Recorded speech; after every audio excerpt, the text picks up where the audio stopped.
Waalaikumsalam warahmatullahi wabarakatuh. Mohon izin bertanya Ustaz Adi. Baik, silakan. Mengenai ayat Al-Quran di Quran surah Maryam ayat 71. Apakah itu ditujukan untuk semua umat termasuk muslim atau hanya umat non-muslim? Mohon penjelasannya Ustaz. Terima kasih, senantiasa sehat, selalu diberkahi Allah Subhanahu wa taala. Untuk Ustaz Adi beserta keluarganya dan timnya. Assalamualaikum warahmatullahi wabarakatuh. Semoga Allah memberikan kemuliaan lebih dari apa yang Anda sampaikan kepada kami, menjaga Anda dan berikan hidayah dan taufik kepada kita dengan penjagaan yang terbaik. Saudaraku dan saudariku dimanapun Anda berada, ini ayat sering kali digunakan sebagai klaim paling favorit, khususnya oleh karangan orientalis juga misionaris, sering dipakai, ditebarkan dan memberikan kesan bahwa ada nih Islam ini agamanya tidak memberikan apa-apa, nggak memberikan manfaat, karena nanti percuma juga masuk Islam, karena ada satu ayat di Al-Quran yaitu Quran surah 19 Maryam ayat 71 yang mengatakan semuanya pasti akan ke neraka, jadi nggak akan selamat, sehingga itu perlu juru selamat. Nah ini gambaran semacam ini, gambaran yang penting untuk kita luruskan. Tapi kita memang memahami, karena kebanyakan mereka memang tidak mengerti Al-Quran, ya, tidak membaca dengan baik, tidak memahami. Untuk itu kita ajarkan supaya mau belajar, ya. Quran surah ke-19 Maryam ayat 71 itu terangkai, ya, dengan ayat-ayat sebelumnya, ayat 70, ayat ke-69, ayat ke-68, bahkan ke ayat ke-67-nya. Penting untuk saya sampaikan kawan-kawan sekalian bahwa cara membaca Al-Quran itu caranya ada yang disebut di rumus tafsir dengan 2S 1L. Ya, 2S 1L. 2S itu rumusnya siyak. Siyak itu ayat yang sedang kita baca. Ya, misal kita sedang baca nih Quran surah Maryam surah 19 ayat 71. Kemudian kita lihat lagi setelah siyak apa? Ya, sibak. Hubungan dengan ayat sebelumnya. Ada nggak korelasinya? Apakah ini satu kesatuan? Ya, dari ayat sebelumnya nyambung nih mengisahkan tentang kisah tertentu. Ini loh muaranya seperti ini. Atau dia berdiri sendiri, cuma satu ayat aja itu. Itu maksudnya gitu kan? Nah, kemudian ada lihaq. Lihaq itu dengan ayat setelahnya. Ayat 72-nya, ya, kemudian sampai seterusnya sampai ke An-Nas. Bahkan nanti ayat 71 nyambung dengan ayat 70-nya, dengan sebelumnya sampai dengan Al-Fatihah. Kemudian digali lagi sampai dengan ke An-Nas. Jadi nggak bisa kita melihat satu ayat misalnya satu ditafsirkan begitu. Nah, sekarang kita cek dulu teman-teman sekalian. Yuk, bahkan dari ayat 67, 68, 69, 70 sampai dengan 71, bahkan 72-nya kita bisa cek di dalamnya. Nah, ini rangkaian ayat ini sedang mengisahkan orang-orang yang sangat ingkar kepada Allah dalam kehidupan dunianya.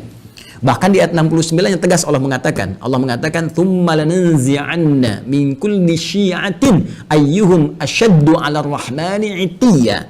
Ya, kata Allah, kelompok-kelompok yang keras ini saat di dunianya ini, yang keras membangkang kepada Allah, menyalahi perintah-perintah Allah Subhanahu wa taala, bahkan kalimatnya begini, indah sekali dalam Al-Qur'an. Asyaddu 'alar rahmani 'itiyya.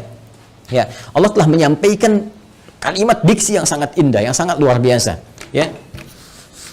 Thumma lananzi'anna min kulli syi'atin ayyuhum asyaddu 'ala rahmani 'itiyya. Sebelum sampai ke ayat 71-nya. Ya, Allah menyampaikan di ayat 69-nya, ya. Pertama ada diksi Ar-Rahman. Ya. Rahman itu kan sifat kasih yang tanpa batas diberikan bagi setiap hamba, ya, yang menghambakan dirinya kepada Allah sepanjang masih punya waktu kehidupan di dunia. Jadi masih umum nih, universal. Sifat Rahman Allah yang memberikan setiap hamba punya nafas, ya, punya rezeki yang Allah tetapkan, ya, punya kesempatan untuk sembuh saat sakit. Itu universal. Ya, non-muslim kalau sakit bisa sembuh, kalau bekerja bisa kaya, kalau belajar bisa pintar. Itu sifat Rahman Allah diberikan dengan hukum universal kepada setiap hamba. Ya, termasuk kepada orang-orang Islam yang mendekat, meningkatkan kebaikan dan sebagainya. Itu mencakup keseluruhannya. Ya, nanti ada Rahim, sifat spesifik Rahim, rahmat yang diberikan oleh Allah dalam nuansa akhirat kepada hamba-hambanya yang mau bertakwa, yang mau beriman, mau meningkatkan amal soleh. Rahmat Allah dengan sifat Rahim yang mengantarkan hamba-hamba itu ke surga. Rahman Allah saat di dunia diberikan pada semua kalangan untuk mau mendekat kepada Allah, termasuk memberikan pemberian taubat bagi hamba yang mau taubat dan hidayah bagi hamba-hamba yang mau kembali kepada Allah Subhanahu wa taala. Jadi kalau ada orang pernah bergeser jauh dari Allah, ingin balik lagi, taubat dia, ya, kemudian syahadat kembali, itu mendapatkan rahmat Allah dengan sifat Rahmannya.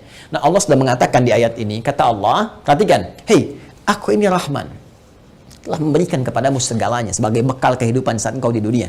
Ya, engkau sakit, aku sembuhkan. Engkau berbuat salah, aku maafkan. Engkau mau taubat, aku terima taubatmu. Engkau mau istighfar, aku ampuni. Engkau butuh, aku berikan jalan. Saat kau sulit, aku mudahkan. Tapi dengan semua pemberian itu, engkau begitu keras. Ya, asyaddu 'ala ar-rahmani 'itiyya. Ada kalimat asyadd. Allahu akbar.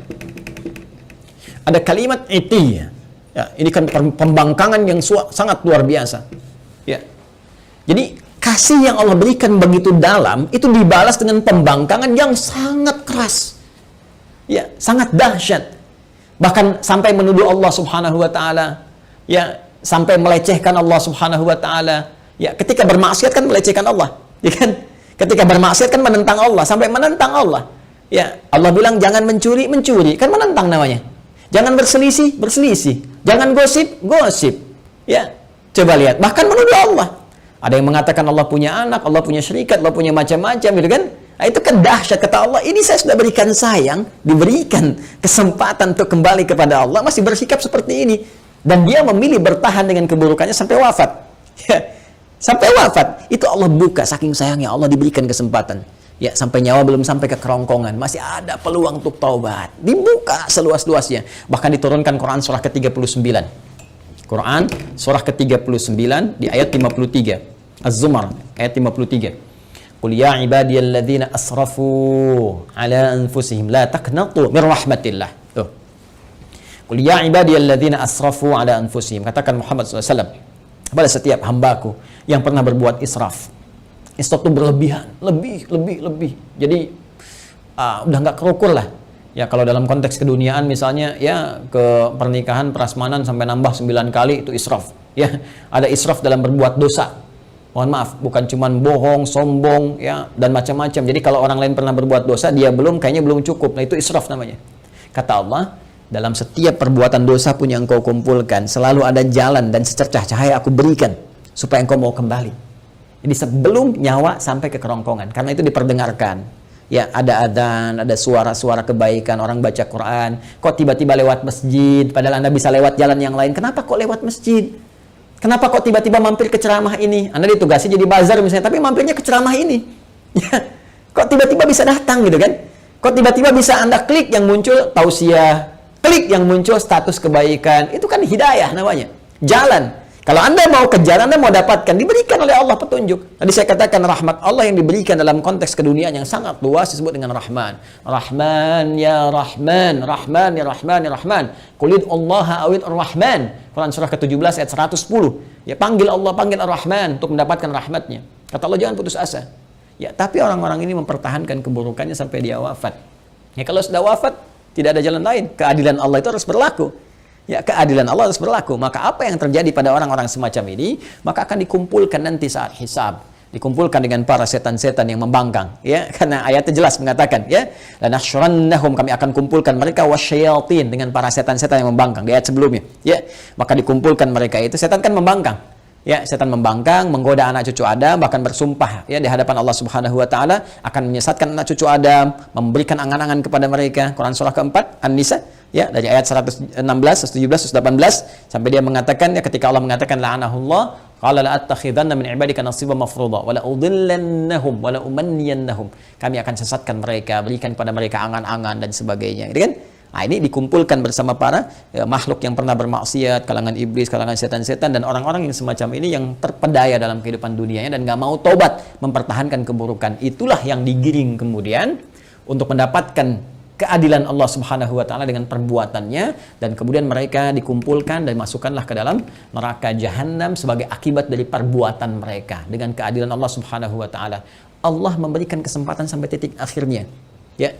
Tapi mereka tidak memanfaatkannya. Tapi kalau sudah selesai kejadiannya, tuntas kemudian dengan wafatnya, maka sifat keadilan Allah mesti berlaku. Karena Allah punya sifat al-adil, maha adil. Ya, maka dengan sifat kemahaadilan ini mesti diberlakukan keadilannya. Bagi yang baik dapat balasannya di surga, ya, kebaikan-kebaikan rahmat Allah. Bagi yang salah, apakah dia punya iman atau tidak? Apakah punya bekal kebaikan atau tidak? Karena kunci kebaikan di akhirat itu iman dulu. Ya, awas, beda. Jangan lihat konteks dunia, karena timbangannya beda. Antara dunia dengan akhirat, semua punya mekanismenya, semua punya aturannya. Dunia, apa saja bisa Anda kerjakan, sepanjang Anda mau berkreasi. Akhirat punya aturan tersendiri. Maka kunci kebaikan disebut dengan iman. Pertama dilihat ada iman atau tidak. Dari imannya ini ada kebaikan atau tidak. Kalau dia beriman, berbuat baik, ternyata berbuat salah juga, maka perbuatan baiknya akan menutup yang salah-salahnya dulu. Kalau sisa baiknya, dapat rahmat Allah, masuk surga. Kalau seimbang, tunggu di Araf. Ya, di A'raf, makanya ada surah ke-7, surah Al-A'raf. Dari ayat 45 sampai dengan 49 disebutkan kisah orang-orang yang seimbang amalannya, amal baik dengan buruknya 50%, maka mereka menunggu di tempat yang tinggi ya sampai hisab selesai. Terlihat keindahan surga, pengen cepat ke sana. Ya, tapi terdengar jeritan neraka, tak mampu melihat, sehingga mereka memohon rahmat Allah. Ya Allah, rahmatmu, ya Allah, rahmatmu. Maka Allah dengan rahimnya tadi, rahim, memberikan rahmat kepada mereka, maka mereka dimasukkan ke dalam surga setelah hisab selesai. Ya, kalau sehari berarti 1000 tahun nunggu di situ. Ya, tapi ternyata kalau jelek ini, jeleknya banyak, 50,0001%. Ini 49,9999. Maka dilihat nanti, apakah ada peluang mencintai Rasulullah, dapat syafaat, apakah dari dekat dengan ahlu Quran, apakah pernah nanti ada kaitan-kaitan, dicari sampai dia punya peluang untuk menutupi salahnya ini, sampai punya peluang. Ya, sampai punya peluang, itu rahmat Allah. Sampai Allah kemudian memerintahkan malaikat, cek lagi coba ada amalan sunnahnya atau enggak, cek lagi ini, cek lagi itu, sampai sempurna. Allah Maha tahu. Tapi untuk memberikan keadilan supaya dibuka. Ya, mudah bagi Allah mengatakan sudah nggak ada peluang, masukkan neraka. Mudah.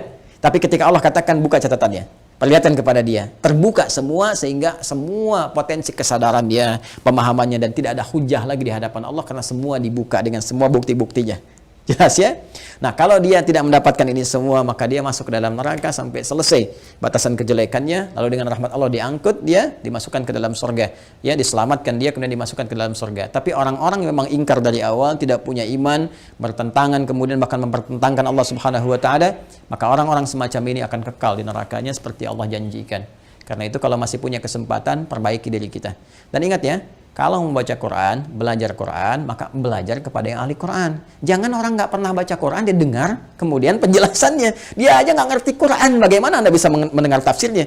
Ya, mendengar penjelasannya. Ini kan agak aneh cara berpikirnya. Jadi kalau ada orang-orang yang tidak beriman atau tidak mengetahui Quran, kemudian memberikan gambaran-gambaran, termasuk orang-orang liberal misalnya, ya, yang nggak ngerti Quran, nggak paham cara menafsirkan Quran, nggak mengerti kandungannya, baca Quran aja jarang misalnya kan, bicara tentang isi Quran itu nggak usah didengar. Nggak usah didengar. Ya, dulu pernah ada penjelasan bahwa ini semua orang nih, semua agama berpeluang semuanya masuk surga. Ya, walaupun beda-beda keyakinan, cuma punya satu Tuhan yang sama, walaupun caranya beda-beda. Lalu seenaknya mengambil potongan ayat Quran. Diambil Quran surah kedua Al-Baqarah di ayat 62. Ya, paling kiri sebelah atas. Innal ladzina amanu wal ladzina hadu wan nasara was-sabiin. Sampai situ dipotong. Ini dalilnya nih. Orang beriman, ya, orang Yahudi, orang Nasrani, orang Sabi'in, ya kan, penyembah bintang gemintang dan sebagainya. Ini dalilnya, tapi dia nggak teruskan. Man amanahnya nggak diteruskan. Man amana billah wal yaumil akhir wa amila salihah. Sepanjang mereka beriman kepada Allah. Maksud Allah ingin menyampaikan bahwa semua hamba-hamba Allah ini, apapun yang ia kerjakannya sepanjang mereka beriman dan beramal saleh. Ya, misalnya tadi yang dari kalangan Muslim, ya. Kemudian dari kalangan Nasrani, dari kalangan Yahudi, dari kalangan Sabi'in, dari semua, Allah nggak akan bedakan semua mereka kalau mereka mau beriman. Artinya apa? Minta dulu semua beriman. Ya, asyhadu an la ilaha illallah, asyhadu anna muhammadar rasulullah, yakin dengan Allah, tinggalkan semua hal kecuali apa yang telah Allah tetapkan kepada mereka. Menyembah hanya kepada Allah, salat kepada Allah, baca Quran dengan baik dan beramal sesuai petunjuk Allah. Makanya di ujungnya ada wa amilal salihah. Ya. Baik, itu penutupnya, balu lahum ajruhum inda rabbihim wala khaufun 'alaihim wala hum yahzanun. Mereka dapat balasan pahala, termasuk hilang dari kesedihan-kesedihan mereka. Karena itu hati-hati ya kalau mengaji, baca-baca di di Google, di Facebook misalnya, atau di YouTube dan sebagainya, coba pastikan dari siapa Anda mengambil ilmu, dilihat. Ya, kalau meragukan ya tinggalkan, kemudian cari penjelasan-penjelasan yang baik. Ya, penting ngajinya juga harus diperjelas, ilmu sorofnya dipertajam. Ya, tabayatubu youtuban gitu. Ini tasrifannya di fasbaka yufasbiku facebookan. Nah, itu konteks kekinian yang harus diperbaiki. Jadi saya tegaskan sekali lagi, yang Quran surah ke-19 Maryam ayat 71 itu menyinggung tentang orang-orang yang bermaksiat dan tidak mau tobat, yang keras pertentangannya kepada Allah Subhanahu wa taala, sampai diberi kesempatan sampai dia menjelang wafat pun tetap tidak mau bertobat. Maka muaranya adalah muara keburukan saat di akhirat, dikumpulkan di neraka jahanam bersama para setan juga yang pernah kemudian bermaksiat selama dalam kehidupannya kepada Allah Subhanahu wa taala. Itu maksudnya. Ya, itu maksudnya. Jadi ini pengingat juga kepada kita sepanjang kita hidup, maka kita persiapkan dengan baik ya. Ini penjelasan Al-Qur'an ya. Ya, penjelasan Al-Qur'an. Nah, kalau nanti ada penjelasan misalnya di buku-buku lain atau keterangan lain, yaitu gambaran-gambaran yang bisa kita uji. Ya, Al-Qur'an itu menawarkan dengan sangat indah. Satu-satunya kitab di muka bumi yang membuka penawaran kepada setiap hamba untuk bisa silahkan Datangkan semisal Al-Quran, silahkan kaji. Satu-satunya kitab di muka bumi.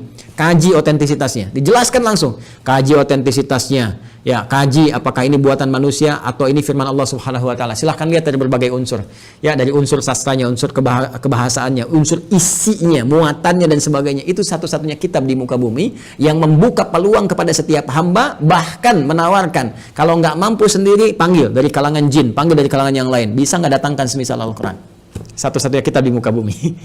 Silakan tunjukkan pada saya kitab mana di muka bumi yang menawarkan, ya, bahkan bukan hanya kepada pemeluknya, kepada siapapun di muka bumi untuk memeriksa kebenarannya, kecuali Al-Quran. Kecuali Al-Quran. Karena itu mengaji Al-Quran harus menggunakan pendekatan-pendekatan hukum-hukum, ya, dan dasar-dasar keilmuan yang benar, ya. Wallahu taala alam bissawab.